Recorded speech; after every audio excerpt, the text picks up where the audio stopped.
This is the Loaf Podcast. Welcome back to the bakery, everyone, where we break bread with the world's finest. Today, we're very lucky to be joined by Spencer Matthews, entrepreneur and businessman. He began his journey on reality TV a long time ago, but since has made big leaps in the business and entrepreneurship world. He's the founder of CleanCo, a non-alcoholic spirits brand, and runs multiple successful podcasts. Spencer, thanks for coming on. What an introduction, mate. That's only the finest, did you say? Yeah, we break bread with the world's finest. That's wonderful. I hope not to disappoint. Now, okay, we're looking forward though. How are you? How you been? I'm great. I think life is good. Wife is great, which is probably my first tip. You know, you want to make sure that the wife is happy. Happy wife, happy life. Indeed, but no, it's a cliche. But let me tell you something. It's absolutely true. 3 kids, healthy. A couple of dogs, one more irritating than the other on account of being a puppy. But no, mate, all is good. Business okay. Could always be better, but yeah, things are fine. Thank you. Yeah, thank you. You can always push forward. You can always do better. You got a puppy, so you got like another kid. I know how that is. But we like to ask all our podcast guests the same question at the beginning, as you heard with the Loaf podcast. And we find you actually find out a lot about your guests through this question, but we want you to tell us your favorite bread. Ooh, I love a good toasted sourdough or ciabatta. Am I allowed to?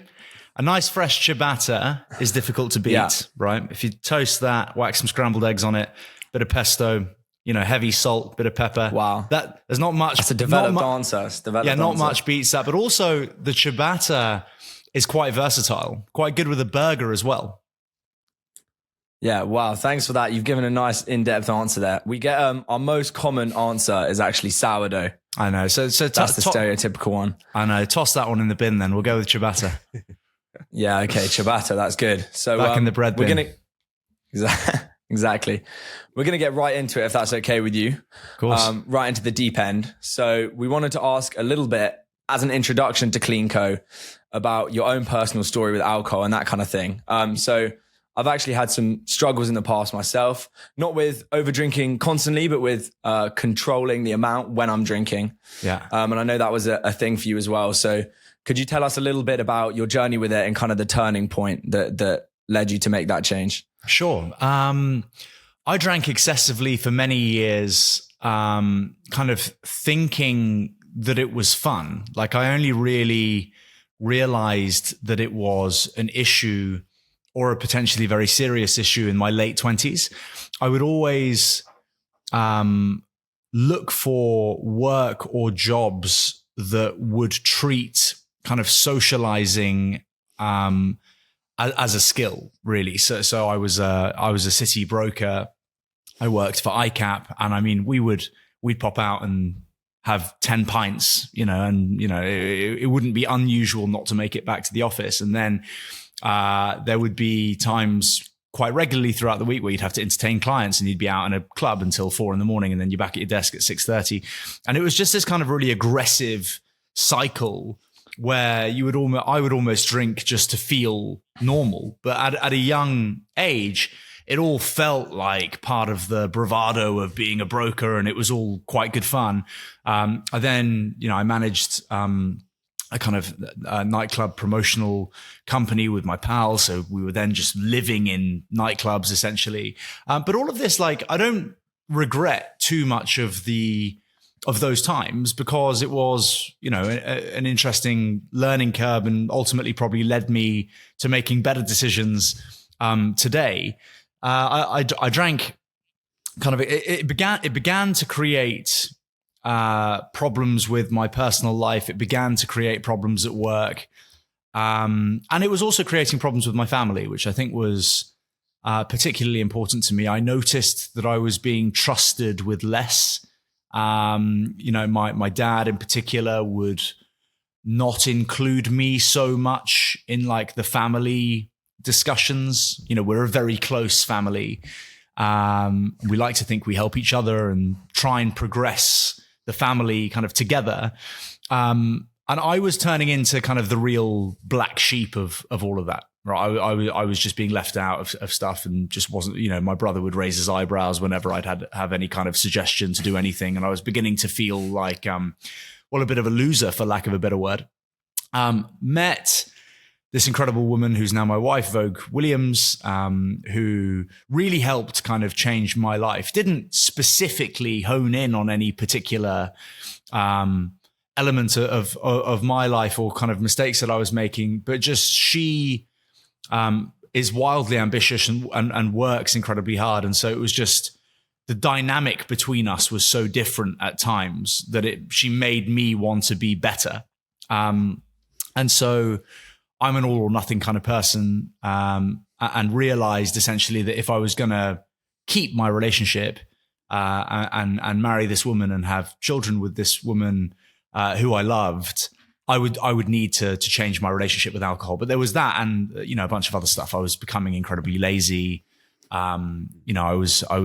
I'd be happy to sleep in until 10, and just it doesn't sound too late maybe to uni students, but at the time,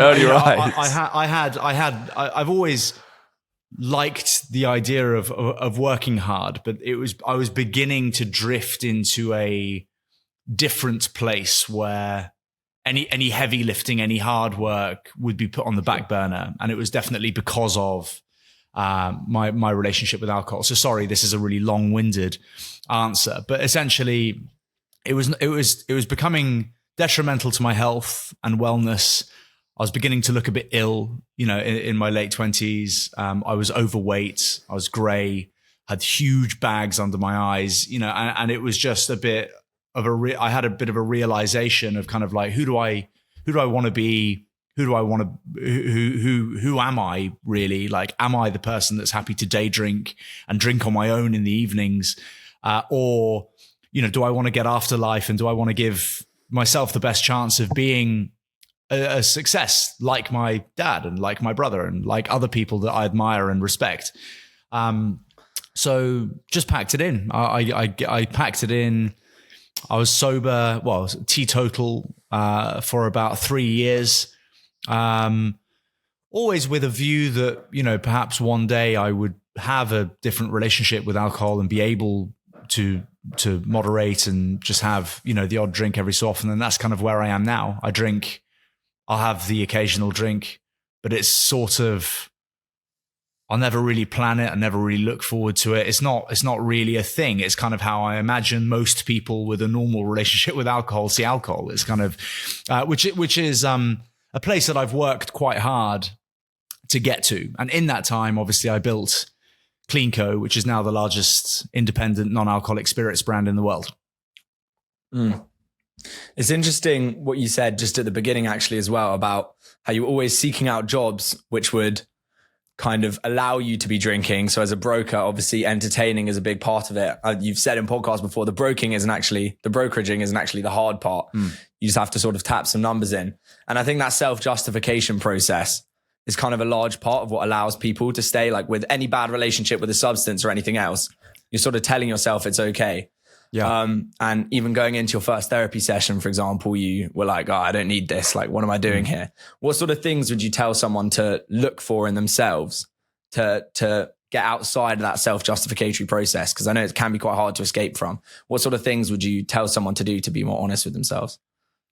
It's a difficult question. I think you're never going to get yourself out of it if you don't really want to, right? So and that's why it's so difficult to talk to people who you think might have a problem. I have a podcast called Big Fish, and we now do episodes that release on a Friday called Big Fish and Chip with a guy called Chip Summers. That's what I was talking about. That's where I heard that. Yeah, and he's a kind of ruthlessly honest older gentleman who his approach to therapy might be quite different to, call it, a modern day therapist who might be a bit lighter with the way they approach things. Chip will just tell you exactly how it is, and if you don't like it, I guess you'll never see him again. But the harsh reality of hearing something that's as impactful as what Chip said to me did it for me, made me realize, like, shit, is this actually like how people see me? Because I hadn't really realized that. Just for those of you that are unaware, so I'll make the story brief because obviously you guys have heard it, but it's kind of, I went in to see Chip. I didn't think I had an issue. I was doing it to appease my agent at the time, who obviously did think that it was more of a problem than me.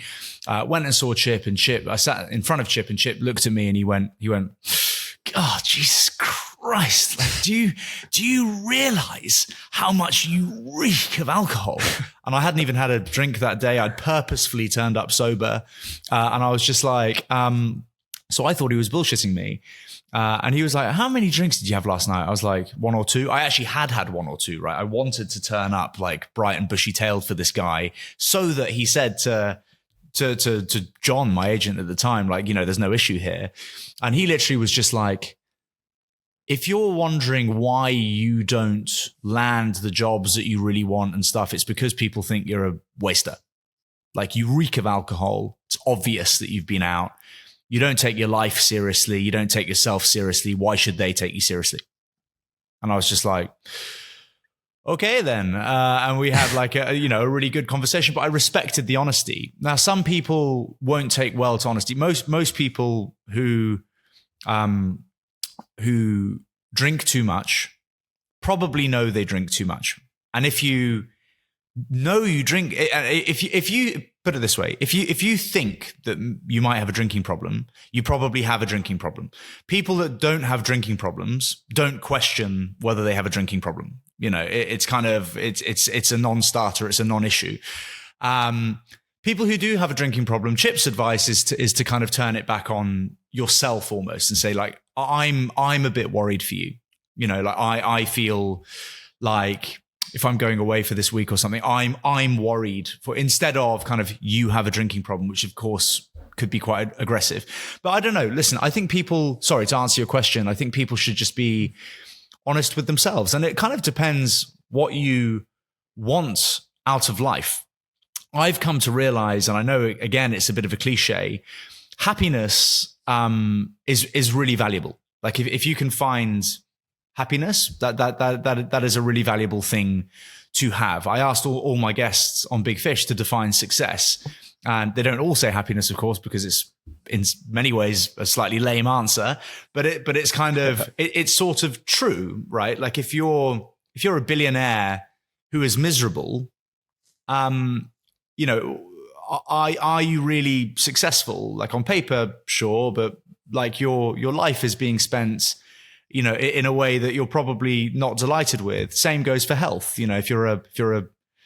I'm using a monetary metric just as an example, but if you're a billionaire or you have all the money that you thought you wanted, but you're really unhealthy, it's kind of, I would value health more and potentially happiness more than being incredibly successful financially. Although I do have capitalist tendencies and I am attracted to making money, but it's kind of like, yeah. I just think people should be honest with themselves. I think if you're waking up regularly, dusty and disappointed in yourself, then potentially try to make some changes. Like nowadays, there are so many alternatives to alcohol that actually not drinking alcohol is quite an easy habit to replace, right? Like it used to be the case back in the day that you fancy a gin and tonic.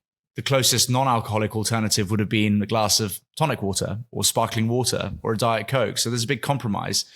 The gap between desire and compromise, the larger that gap is, the harder it is to change the habit. If you can have a non-alcoholic gin and tonic, but it tastes like a gin and tonic and the way you make it is exactly the same, then there's no real compromise on the behavior and therefore it's an easier thing to shift into. But yeah, everyone should really do their own thing. And I think going on a journey with it is important. You can't arrive, where you're looking to get to without the rough patches.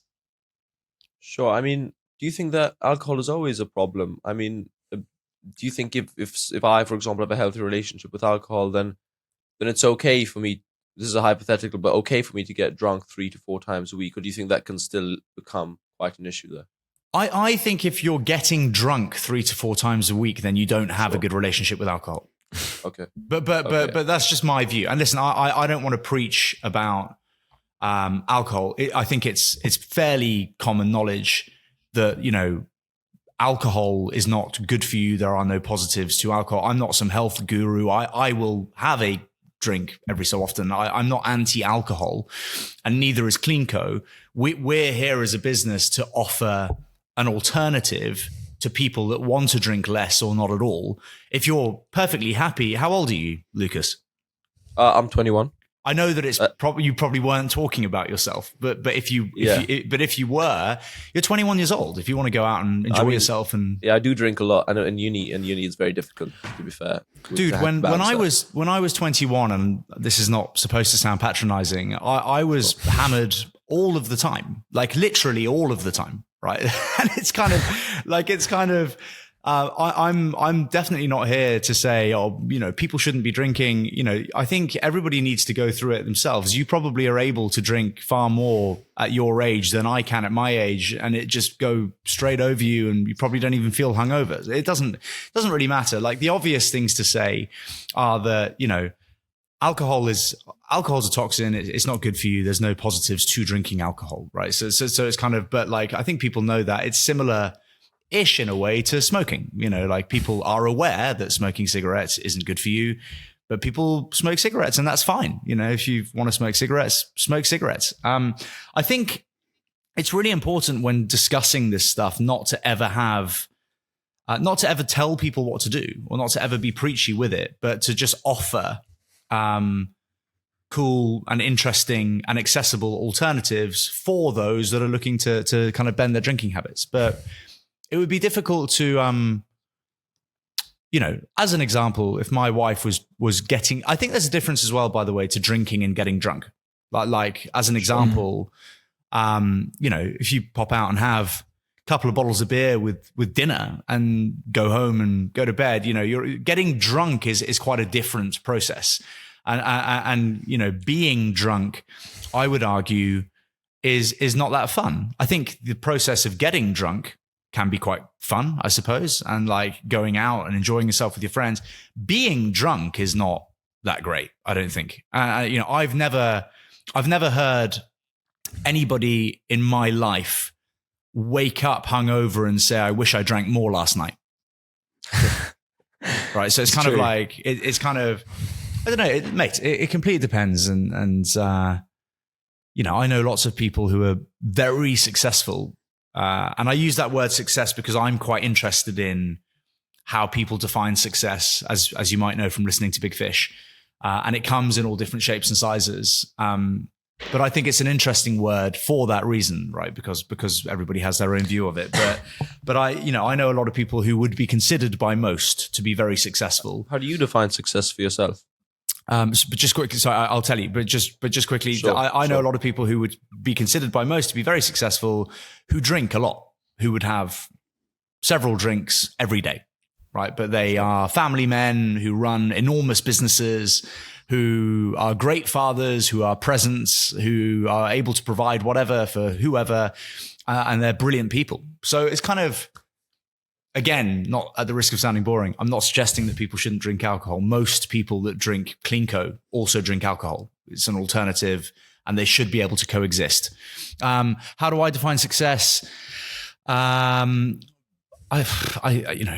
able, like freedom, I suppose, the freedom to be able to manage your time, like kind of however you want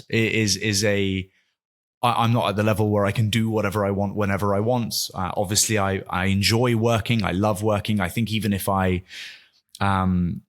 whacked tens of millions in the barn, I would continue to work. I'm kind of that way inclined.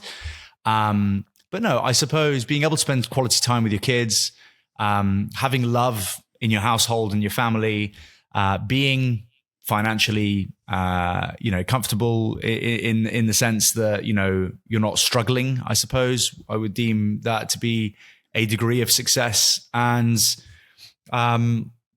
just feeling happy, mate. To be honest, it's a very important metric, that last one, the happiness thing, because I think when you have tons of stuff going on, and I have 3 podcasts. I run a business, do the odd bit of TV, bits and bobs. It's kind of like, it's very easy just to get bogged into a work routine and a regime that just drives you into the ground. And if you're not enjoying yourself, then what's the point? So talking about success, I mean, I pretty much wholeheartedly agree with your definition, but talking about success, let's move on to CleanCo a little bit. And that was what we were kind of introducing with the alcohol discussion. Could you tell us a little bit about the inception of it, the idea behind it? And I know you had a lot of successful fundraising ventures at the beginning. So how the beginning journey was and how it's going now. Cool. Yeah. So I was sober for about 4 days before feeling like a superhero, right? But like, to be honest, I was coming from a pretty low base. so I was coming from feeling beaten, battered, and kind of deflated almost all of the time, where like literally if I kind of scurried up a flight of stairs quickly enough, like I would be sweating. Like tying my shoelaces felt like a bit of an effort. Like walking the dogs, I would be a bit like, like can't somebody else like walk? I was in a kind of really gray, dim zone in my life. Decided that to go teetotal at the time. This is 2018, and yeah, like 5 days in, it was like discovering yourself almost. And I'm aware that I sound a bit like a hippie when I say that, but it was kind of like, I suddenly realized, and it was quite a quick change, that I had more potential, that potential that I thought I had growing up as like a kind of arrogant kid, like that I thought that I kind of probably could get my hands back on that. And I was sober, I suppose. After that is when I noticed change. I put myself out in the fresh air kind of a lot more, started to train, started to run, started to fill my time differently, right? So that, like, the average person in the UK spends 252 hours hungover every year. That's the average person, right? So like, remember, the average person probably doesn't drink very much. So, if you're an above average drinker, you could be spending 500 hours hungover each year. That's 20 days, right? So like, it's actually 21 days. So it's just interesting to understand that you have more time, right? You're up earlier naturally, you're more dialed in, you're more switched on. So I was sober for, call it 3-4 months, something like that. And I realized that, this newfound thing that I loved was also relatively detrimental to my social life. So I would still go out. I didn't find it nerve-wracking to go out. What am I going to do? I was very confident and comfortable with my decision not to drink. And there was nothing to drink, right? So like, you'd go out and people would be, there was the odd non-alcoholic beer. Non-alcoholic beer was really new, right? So there was Heineken Zero, there was Beck's Blue, and Seedlip existed, but I'd never come across it, right? And it was kind of like, but that's it, right? And it's kind of like, I wasn't a huge beer drinker before. I always preferred a cocktail. And essentially, I just realized that there was this whopping great big gap in the market. My sister-in-law is Pippa Middleton. So my brother's married to Pippa. I went to one of their parties, and I call it a party. It's like a kind of gathering. And she said to me, "Would you like a non-alcoholic gin and tonic?" And like, my mind just went like, I'd never heard of that before. And it was like, to me, that concept, I was like, "Do you mean just like a tonic water with some lemon in it?" And she was like, No. Like, I have a non-alcoholic gin here. And I was like, what? So like, it was Seedlip, and I had this non-alcoholic gin and tonic, and I was like, my brain just went into like crazy overdrive of like, why is this not a thing? How does this not exist? Why don't they call themselves gin? Why isn't it made with juniper? Like, why are they using peas and hay and bark? Like, what the hell? I'm going to go and make a non-alcoholic gin with juniper, and it's going to be like the first of its kind. And I just went into like psycho mode, basically, of like I found my purpose basically, like then and there. Didn't do any market research. did nothing at all, right? Like other than focus myself on becoming non-alcoholic gin man, right? And like I kind of flew around the country. Sorry, I drove around the country. I flew to Ireland. I went to a bunch of distilleries, and I just said, I want to make a non-alcoholic gin. Want to make it, and a lot of people just weren't able to wrap their head around it. Others thought it was really interesting. We made a bunch of stuff that tasted like not great. It's very difficult to make a spirit taste like a spirit with no alcohol, because like mostly what you're tasting is the ethanol, right? Like it's which is a kind of worrying thought in itself, isn't it? There's just ethanol. Like, yeah, that's what it is. So you're just drinking ethanol, by the way. And so kind of you remove the ethanol, all of a sudden you're left with something that tastes like kind of botanically water. So anyway, long story short, we kind of developed a product, and I had this incredible, and then came the problem of raising money in a kind of non-existent market, but it was really interesting and entertaining for me at the time, because I think that when you don't know certain things and you have no experience of it, that can be really helpful. Like just not understanding. Like I'd never raised funds before, so you dive in and you're just like, you don't have any of the lingo and you don't have any of the what they're looking for. All you have is all I had was insane levels of optimism. Right, that we're going to be the biggest, best thing in the world, and that everyone is going to drink this stuff, and kind of not much else. So it didn't take long, but I wouldn't suggest that would be. I think at that stage of fundraising, like seed round, optimism, character, and the belief in yourself is going to get you a very long way. Obviously, as the rounds get bigger, you're going to need a lot more to back up your kind of plan and where you're going. But no, it was really exciting. The kind of the big turning point in the beginning was Lightspeed Venture Partners, who are one of the biggest funds in the world, who famously don't do consumer products. Wrote an article about looking for brands who are interested in trying to bypass the 3-tier distribution system in the States. Like if you sell booze in the States, there's this like insane system where basically the thing changes hands like 4 times before it gets to you. And so it's a really complicated system. That's for alcohol. And so I read this article, and it was written by a woman called Nicole Quinn, director of Lightspeed. And I thought, oh my God, well, like maybe we can bypass the 3-tier distribution system because we don't have alcohol. And like, obviously that she was talking specifically about the States, but I wrote them a note and just said, look, I'd love to chat to you. And I think we took a shine to each other, right? Because she enjoyed the like raw determination and optimism just to kind of, get this thing going. And we had lunch once. We compared the first CleanCo product to Seedlip. She preferred it, and she did £1 million into the seed round. And I only needed 400K, right? Because I had a few friends and family doing the odd kind of 100K, 150K ticket. No family at the time. My family weren't quite ready to invest in me at the time. You got to give them some time. Yeah, I got to give them some time just to get on the old trust wagon. So no family at the time, just kind of some friends who had some disposable income and believed in the idea, because it was always a good idea, right? Like non-alcoholic spirits, non-alcoholic cocktails, clean cocktails. Like it was a fun thing to believe in. And so I only needed 400K, and I looked at Nicole and I said, oh, thanks so much. That's amazing.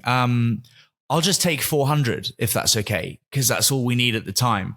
And she was like, when Lightspeed offer you £1 million in your seed round, you take £1 million. And I was like, okay, then I'll take the £1 million. So I took the £1 million, and then we went off to the races. We got a listing with Sainsbury's, who I think at the time were just keen to explore growing the category and kind of pioneering it. They were the first players really to stock Seedlip and us. I love Sainsbury's. And just kind of see where it went. And it wasn't long before our D2C business grew. This was right before COVID, so obviously COVID hit. Seedlip don't use influencers. I know that because I asked to be one and they said no. And then we essentially, Vogue and I started making clean cocktails in our kitchen throughout kind of lockdown and started asking people what they wanted to see from the brand. And we kind of just grew really organically, really quickly throughout that time. And now we're listed in 97% of British retail. Anywhere that stocks non-alcoholic products, we're listed. And we're the third largest brand in the States. So the story, by the way, is a very long one. So feel free to interject with, there are obviously other points in the business that were like big turning points. And, I've made some massive mistakes as well, but I don't know where you want to take the interview, but were I to tell you the full CleanCo story, we'd be here for some time. So I'll let you guys chirps in. Yeah, no, I really like what you said in particular though about having no idea what you're doing kind of at the beginning. And I think you said on Jamie's podcast, Private Parts, naivety is such a good thing. And we definitely feel that, even still now, but especially at the beginning, we kind of had no idea what we were doing. Yeah. And allowing yourself to make that mistakes, working it out yourself instead of like relying on advice, then you find your way to the right path. Whereas if you rely on advice, then, you could get taken down the wrong way a lot of the time kind of thing. Absolutely. And you've got to trust your gut. Like one of my, I would occasionally be told things that I knew felt wrong, right? Even as somebody with no experience, and you end up listening to the better advice. And then of course it doesn't pan out and you go, God, I just wish I'd listened to myself. I can't remember who I was talking to recently, but they said your gut is never wrong. Right? Like if you have a gut feeling about something, you should follow your gut feeling. That's not to say that you shouldn't take good advice. CleanCo wouldn't be where it is today if I hadn't surrounded myself with brilliant people. It's absolutely impossible to do stuff on your own, in my opinion. But naivety is absolutely a superpower. Jamie Lang taught me that, actually. I used to think he was full of shit, but like he said that, and then I noticed it in my own journey. I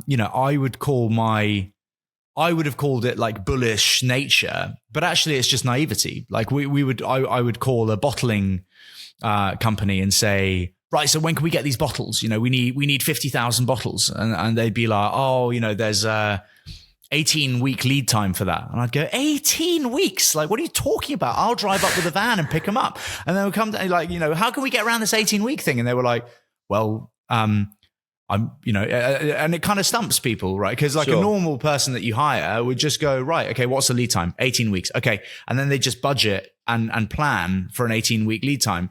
Whereas like someone like me, was just like, well, I'm not willing to wait the 18 weeks. How do we make that 6 weeks? Just to jump in here, it's just funny because our podcast, well, realistically, we're very small, but we've gotten really big guests just because we really just shoot for the moon, so to speak. We just like, and everyone asks us like, well, how do you have such big guests? You literally started like 5 months ago. So I think the idea of like just going for it and being naive in a sense and not maybe taking yourself too professionally, even too seriously, and just going for it can sometimes be really beneficial. I think so. I mean, it's if you don't try, you'll never get it. And also it's kind of like a lot of these rules or conceptions of things are in place, just so that society can function more normally, and it's kind of like, why would it take 18 weeks to deliver a bottle, or 50,000 bottles? So it's a small example, but I just think that, rules, particularly when building businesses, are there to be broken. I think if you just follow the footprints before you're just inevitably going to do a similar or worse job to the footprints that were ahead of you. So I think, breaking barriers and bashing down walls and, not listening to too much kind of normal advice, I would call it, is probably a good thing when starting a business. I think being as aggressive as possible, not actually aggressive, of course, but just like trying for, trying to climb, the largest mountains possible early are a good thing. I would have thought it's more exciting as well. Yeah, and I mean, before we get into mountains, I just wanted to ask about the future of CleanCo. I mean, you're the CBO, and I want to ask you a little bit about like the idea of branding it as a life less wasted, and where you see the company evolving, maybe potentially into CBD or anything along those lines? Yeah, cool. So I was the CEO for a while. I rushed the States. So I was attracted by an enormous kind of bells and whistles deal that was almost too good to be true. Well, it was too good to be true, ended up being too good to be true. And in order to navigate kind of undoing a large portion of that and resizing the shape of the business over there, where the market's even more nascent than it is here, I brought in a far more experienced CEO called Billy Peretti. He used to run Belvedere. He was the CMO at Belvedere, and he was just very helpful to me throughout that process. And he's now the CEO. And as you say, I'm CBO. I just call myself the founder nowadays, really. Sure. I find, all these titles to be fine, but whatever. I'm very happy to hire somebody who is in charge of the marketing, and I essentially put myself in a position where I work for them. Like if I'm hiring somebody who is better than me in that field, I will then just go into doing whatever I can to support that person, rather than having to be the front and top and head of something. I personally don't see that as being very important. But I will always be very proud to be the founder. So your question was, what's the future of the brand? Yeah, exactly. The future, where you see it going now. We aim to lead the markets that we're in. So we're quite careful. We're the largest independent in the UK. We're the third largest independent in the States. And we aim to be the largest independent in the States.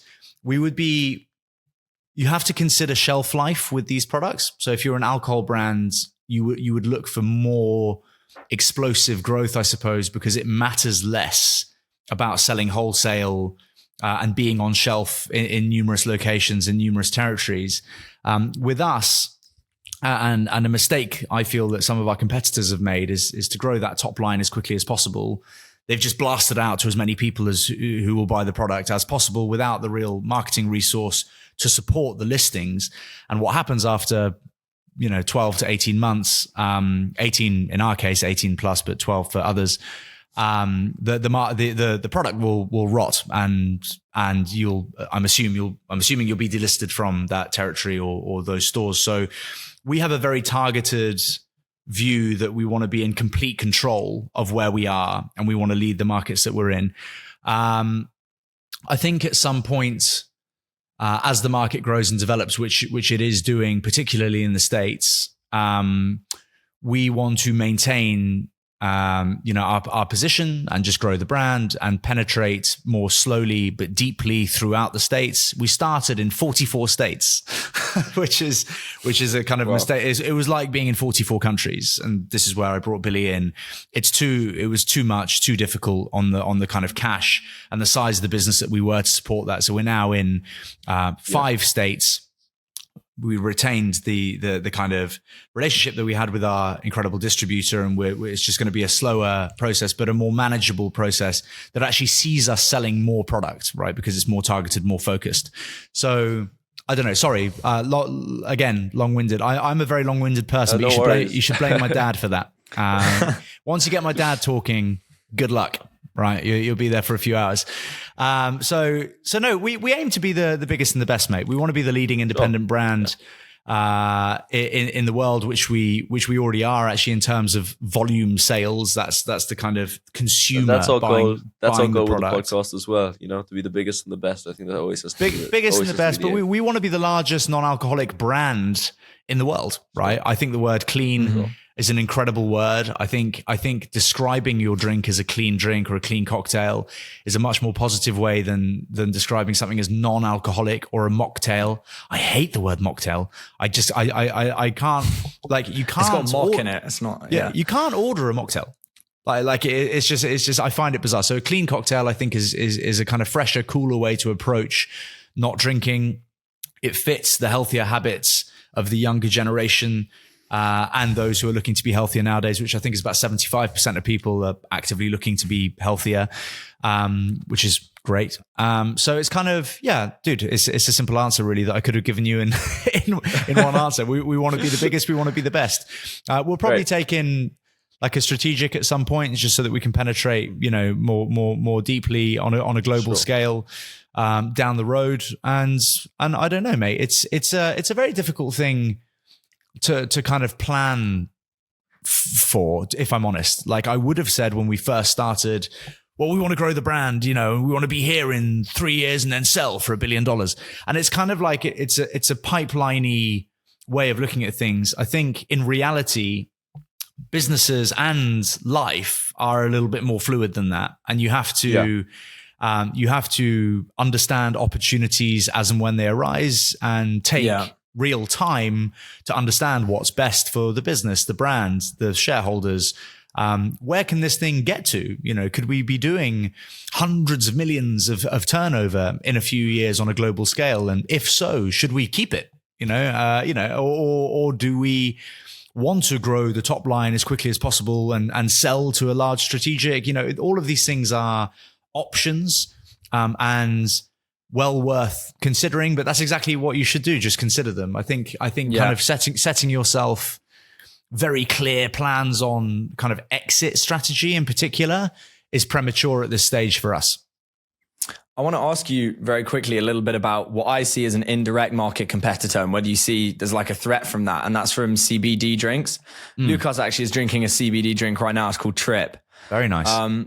There's a similar kind of idea where it's a drink which isn't just like a Coke where you feel a little bit lame. And it does actually have, relaxing properties in it, whatever. I'm not an expert on the science, but I don't know, even the Ivy, for example, in the UK, they sell like a CBD cocktail. Yeah. I don't know whether you see that as a potential threat to clean cocktails, whether you'd want to move into that, maybe jump in or... I think it's a similar but a different marketplace. And sorry for the kind of almost silly sounding answer, but it's kind of, there are lots of different spaces within the same space. So if you look at non-alcoholic as a general category, there's spirits, there's sparkling wine, there's wine. There's what are they called? Hypertronics or something? I should really know, but there's kin euphorics. I've never heard of them. Adaptogens. Sorry, I've gone completely crazy.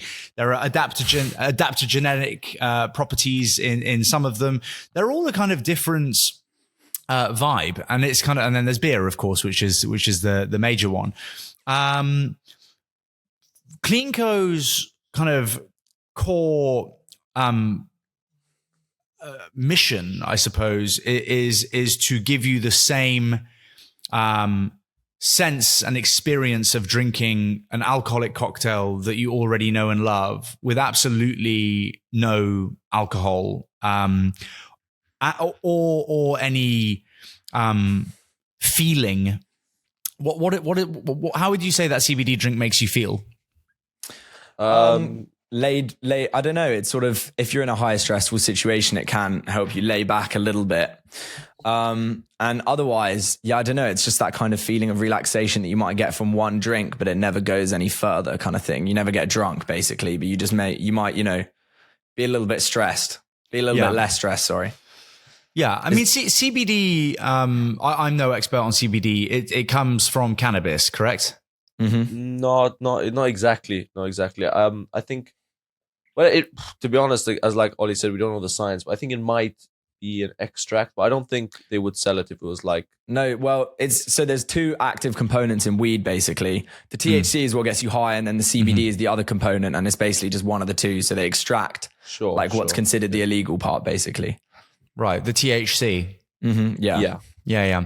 So yeah, I mean, our brand doesn't venture into kind of having anything in our liquids that would make you feel any different. We're a kind of direct replacement to a cocktail, and we aim to taste exactly the same as a cocktail. So essentially, our drinks, are reported to have, a full placebo effect on quite a few people that drink them. They'll have a non-alcoholic gin and tonic, and they'll go, "Oh my God, this like I'm drinking," right? And they get that kind of elation from that first alcoholic drink. I'm going to make an absolute balls of this now, but absolutely ages ago, let me see if I can find it actually. Sorry, hang on. You can maybe cut this to be shorter. Sure, No stress. I was Or thinking, leave it. Or leave I was it. thinking, I was thinking, Ollie, like we should try it on some friends, like maybe just give them some non-alcoholic gin and tonic from CleanCo Yeah. and just watch them Clean like G. get really drunk because they won't really know the difference. You know, those, So Yeah. here you go. So we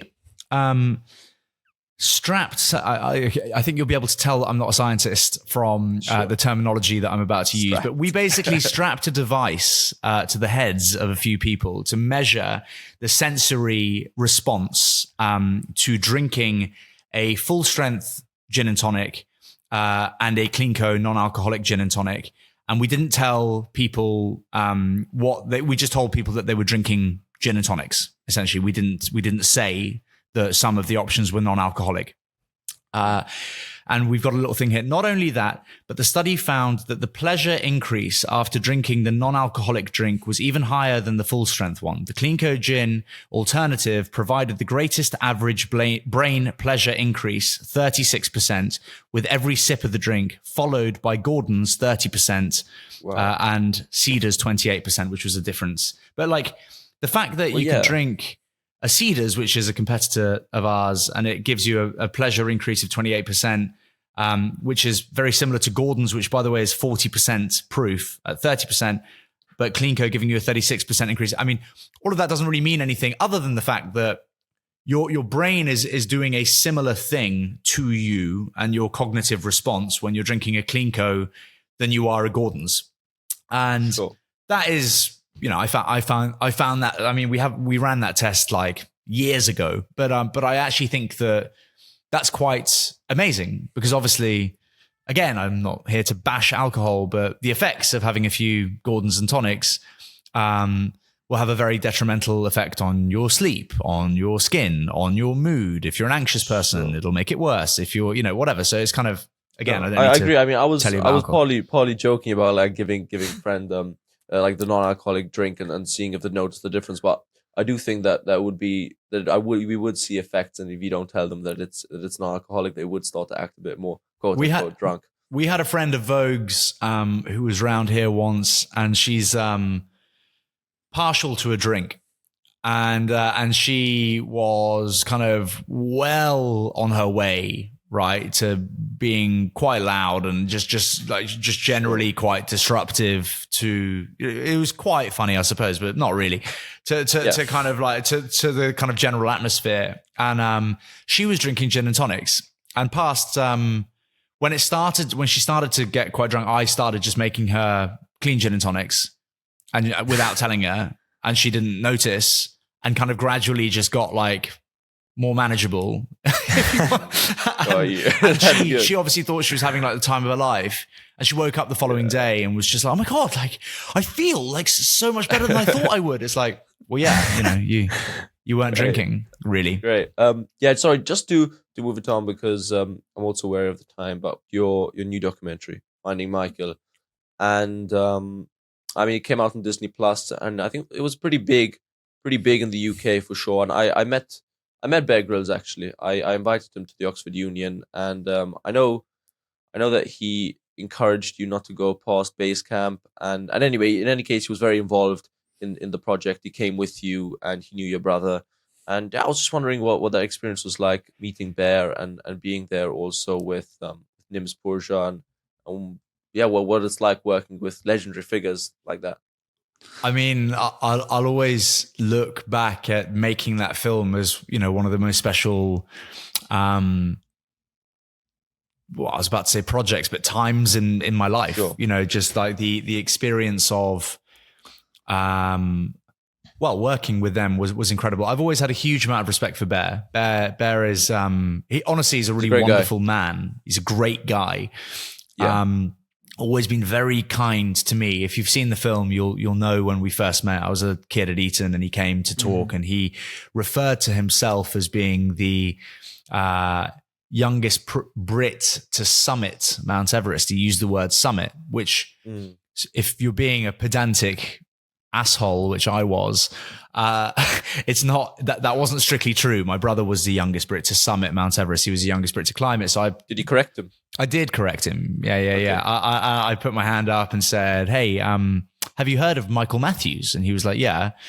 And I was like, wasn't Michael Matthews the youngest to summit? Like, but and he was like, well, yeah, technically he would have been. And I was like, oh, I'm his brother. And he was so kind, and I felt like a bit of a dick straight away, basically, because he was just like he like apologized and stuff, which of course he didn't need to do. And I felt like, oh God, I wish I hadn't kind of done this now. And he gave me a big hug, and he was just like, your brother was an absolute legend, and that record will always be his. And I was just like, again, I felt like, God, I kind of almost wish I hadn't done this now. But he was very, very kind to me afterwards, and always kind of treated me like a little bro after that. And obviously at the time I didn't realize that I would be working in entertainment or TV or whatever. But when I did, I started bumping into him at the occasional thing, and he was always just awesome to me. And an amazing producer called Tom Hutch and I kind of molded the idea together, because we'd worked on Hunted, did a television show called Hunted, which was quite good fun. You're basically trying to avoid the special forces for 2 weeks. It's great fun, actually. It's a cool show. And Bear knows Tom as well. So anyway, Tom came around and we had a coffee, and Tom was like, have you ever thought about anything to do with Everest? And we were talking about Mike and how he was lost on the mountain, and the fact that there had been some body recoveries now, because helicopters can now fly into Camp 2, which is something they weren't able to do before. You wouldn't want to be carrying a body through the Khumbu Icefall. That's a almost certain death wish for those involved. Far too dangerous.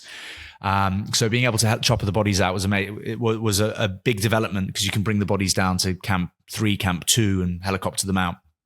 And so we started talking about that, and it was a slow moving thing, because it's such a big idea. I spoke to my parents, just said, would there be any interest in me going to Everest and seeing if we can recover Mike? And in theory, it sounded great. Then, of course, there's the potential loss of life to recover a body, and but by all accounts, risking human life to recover a body is obviously not something that's worthwhile. Bear then makes the introduction to Nims, who is a kind of superhuman kind of force of nature up there. He described climbing Everest being a similar thing to me walking to Co-op and back, which I found marginally offensive, given that I've done the Marathon des Sables and the Jungle Ultra and other bits and bobs that probably make me fitter than your average person. But he basically was like, I can yo-yo up and down this thing, no worries. Like you don't have to be concerned for us. And I was like, well, look, the family is always going to be concerned for because there's natural disasters and all kinds of stuff. And he just said, look, we're going to be climbing the mountain several times anyway, whether you want to do this or not. We'd be very happy to do it. There are people in my team that have summited Everest over 20 times. It's their backyard. They get it. Like it doesn't feel a risky thing to them. And like with all of that, we decided to progress. Went to Everest. I was at base camp for like 5 weeks,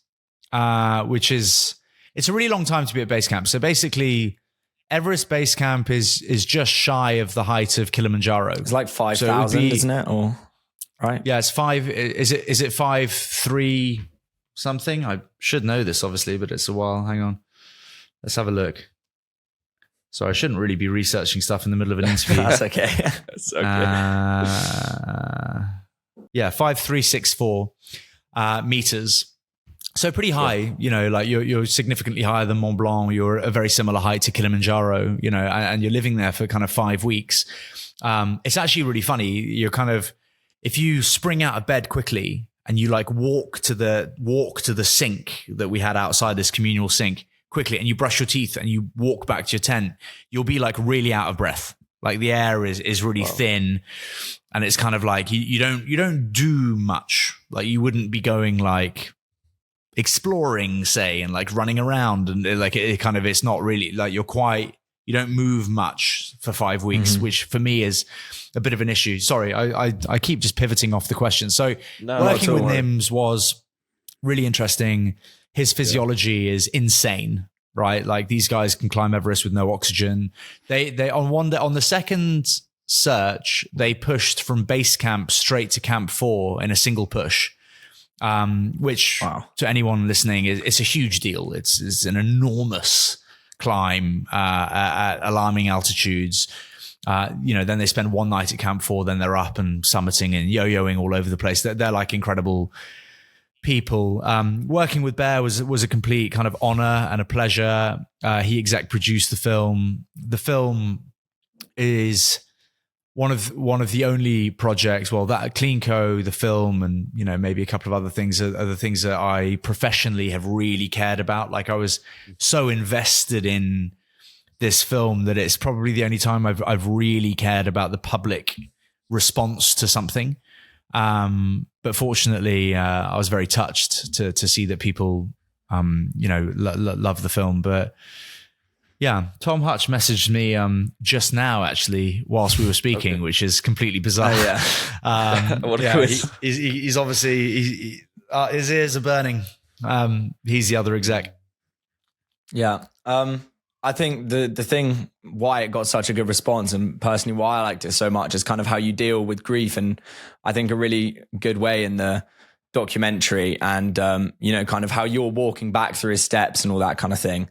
And maybe you could tell us a little bit about your journey processing grief, using not just the filming of it, of course, but the event itself. And of course, this is spoiler alert, and by the way, for anyone who hasn't listened, but of course you didn't end up finding Mike, but I feel like you still found sort of a peace with it through the process anyway.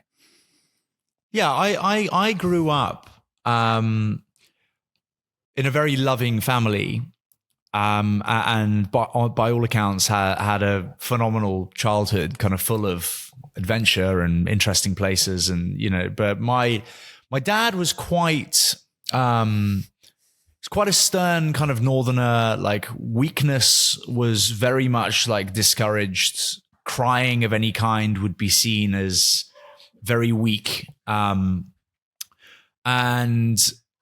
this is not me whinging, by the way. I'm just giving you some context as to why I didn't really process the grief particularly well as a kid.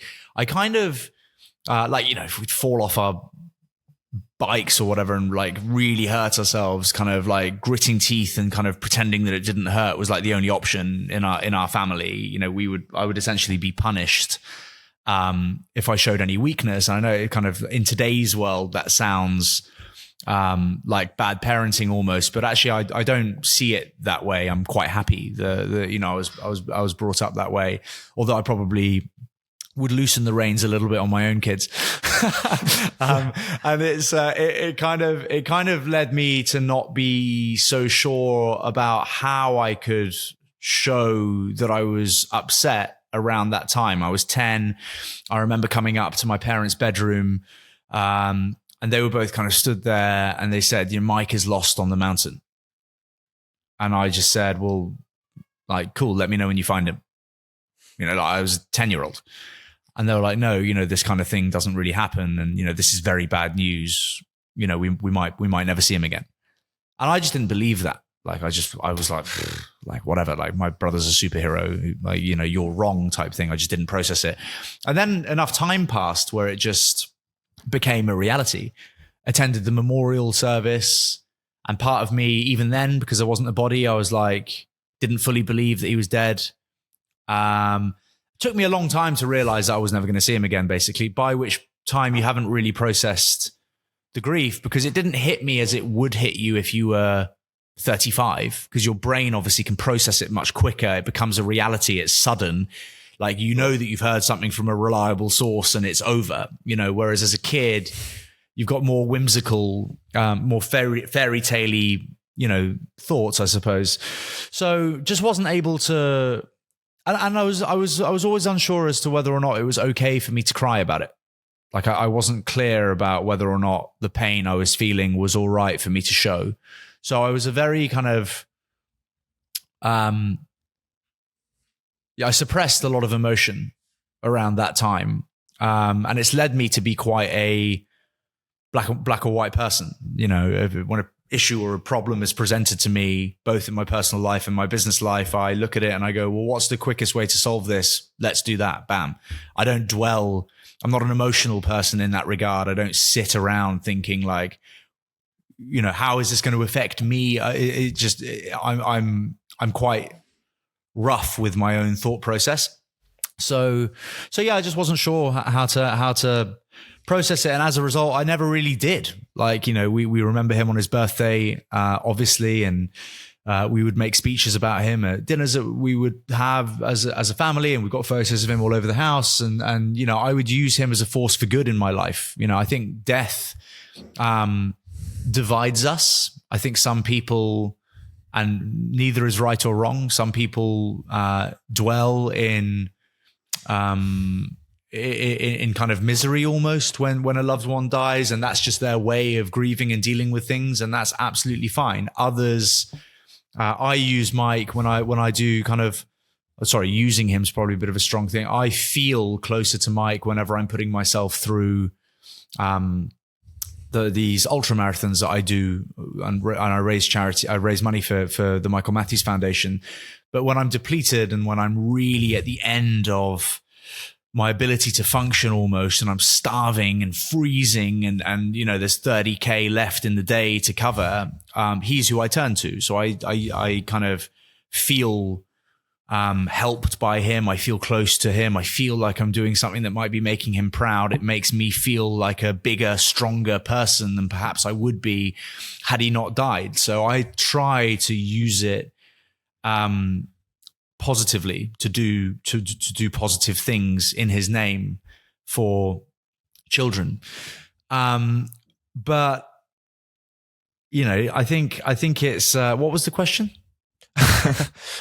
No, the question was originally just talk us a little bit about how the documentary helped you work through your grief. And I was just saying how I think that was one of the most beautiful things about it, was you could see that process as you went through it. So basically being that close to his body and spending that amount of time as an adult focusing on him and finding him, and and my mind would wander into what our lives might have been like, had he not died, and would he have kids? Would our kids be friends? Would we be working together? Would they be going to the same school? What would his wife be like if he had one? Would our wives be friends? It's kind of like you have all these what feel like they might be sad thoughts, but actually they're not. They're really like lovely, heartwarming thoughts to me. And yeah, just the process of being on Everest made me able to just lose a lot of the kind of hate that I was carrying around. The film doesn't cover it, but there was circumstances surrounding his death that could have certainly been avoided. There were mistakes made by the company that he climbed with, unquestionable mistakes, that had they not made them, he'd probably still be here, right? So I grew up with hatred towards these men. And I felt, rightly or wrongly, that essentially my brother had been killed, really. And that's what I was carrying around with me as a teenager. And I would drink very aggressively, and it would kind of come out of me, in conversation, mostly when I was drunk. And I've now learned from, the occasional therapy session that the two could very much be linked, although I've never wanted to link the excessive drinking to Mike. And it's kind of, I was able to just let all of that go on the mountain. I don't even know the guys. They're probably aware they've made mistakes. They're much old. One of them's dead, actually. I remember being delighted as a kid when I heard that he died. But all of that is negative. It's not a nice way to exist. It's negative energy to carry around. Being happy at the misfortune of others is not a place where anyone wants to be. It's just where I was before. And for years I was thinking, God, I would love to get to this guy's house and give him a piece of my mind and like beat him up or whatever. And it's just like, it's all kind of juvenile stuff that of course like isn't really realistic. Like, do I want to spend time in jail for, doing something that I'll almost certainly regret?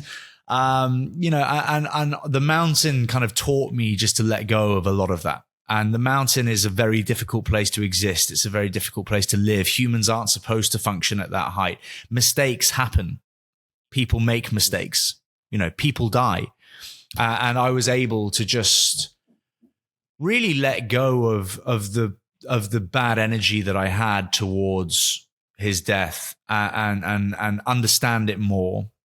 And again, another spoiler, by returning the body of the Nepali Sherpa to his family, I was really able to kind of offer what we were so desperate for, that kind of reunion of the body and the family, so that physical grief could take place, at a burial site, or in their case, they cremate so that the soul can pass through to the afterlife in Buddhist culture. But seeing them take away what we were so desperate for after the huge efforts that we made to recover Michael, was the result, I think my sister says quite beautifully, was the result that Michael would have wanted anyway, right? Like, I think she says in the film that if there was one ticket for one of the bodies off the mountain, Mike would have preferred us to give it to that Nepali family anyway, right? So, which is probably true. So, I mean, look, Spencer, that's a beautiful story, and I clearly, from this interview, as I've learned, we did the research, but I've learned a lot more about you, and from, we didn't even touch on Made in Chelsea, because I feel like that, thankfully, you're so beyond that. I just feel like you're so beyond that, and look, I feel like we're running out of time, and we're a student podcast. I've got a class actually very soon, but yeah, I wanted to ask you briefly in a few sentences, maybe you could give some advice to our listeners who are mostly young students like me and Ollie. Yeah, I suppose I'm probably best placed to talk about the drinking stuff rather than giving just general life advice. I'm still learning, all of the time and growing and evolving. And I think, most people at the fine establishment that you guys go to will be young and ambitious. And, again, at the risk of sounding cliche, just, I would absolutely just chase your dreams. I don't think anything is impossible. If you think, again, that you might be drinking too much and it's slowing you down, try and make the change early. Probably my biggest regret in life is that I made this big monumental shift in my behavior when I was 29. I had a great time in my teenage years and my 20s, but would I have preferred to have done that when I was 24, 25? Absolutely. I'd be 5 years ahead, so try and catch things early, but live your life, enjoy yourself, value your friendships, create a great community around you, and live in the belief that you can achieve anything. If somebody else has achieved something before you, then it's possible, right? And if nobody else has achieved what you want to do before you, then it's exciting. So, right, get out and get it and tackle it. Thanks, Bez. We'll try and take that advice with us as we go through the day. And thank you so much for joining us. I hope that you enjoyed the interview. It was great to meet you both. Congratulations on the podcast. Really enjoyed the conversation, and wish you all the best. Hope it grows and smashes it. We're trying. Let's hope for it, guys. And thank you for all those listening right now. Tune in next Saturday, where we'll be speaking to Nishma Rob, who just stepped down as the head of marketing at Google UK. Thank you very much, Spencer, and loaf out.